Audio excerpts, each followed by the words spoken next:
উত্তর পূর্বাঞ্চলের বাজার ধরতে উদ্যোগী জাপানি সংস্থা। এই উদ্যোগকে সামনে রেখেই রাজ্যে বিনিয়োগের চিন্তা করছে নিপ্পন স্টিল। জাপানের সংস্থা নিপ্পন স্টিল বাংলাদেশের বিভিন্ন প্রজেক্টে কাজ করেছে। এর মধ্যে ঢাকা মেট্রো, হযরত শাহজালাল আন্তর্জাতিক বিমানবন্দর, বঙ্গবন্ধু রেলওয়ে প্রজেক্ট। এই সংস্থা পুরোপুরিভাবে নিজেদের হাতে নিয়েছে। নিপ্পন স্টিল মূলত কারখানা বা যে কোনো ইমারতের কাঁচামাল যেমন গ্যালভানাইজড শীট, পাইপ ইত্যাদি তৈরি করে। বাংলাদেশে আধিপত্যের সঙ্গে সঙ্গে ভারতের উত্তর পূর্বাঞ্চলেও এবার ঘাঁটি গাড়তে চলেছে এই কোম্পানি।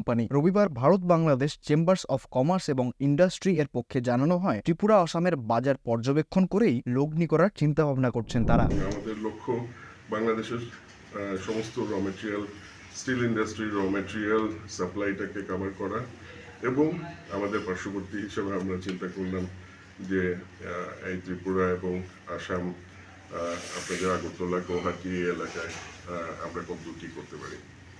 তো সেই আশাতেই আর কি এখানে আসা। আপনাদের কমিউনিটি যারা আছেন, বিজনেস কমিউনিটি, ওনাদের সাথে আমরা মিট করব আজকে সন্ধ্যাবেলা। এখানেই সম্ভবত ওনারা আসবেন।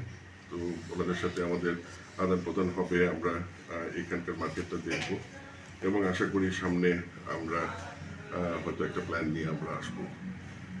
আপনারা জানবেন যে জাপানিজ একটি কোম্পানি নিপ্পন স্টিল যখন কোথাও যায় তখন তারা আগে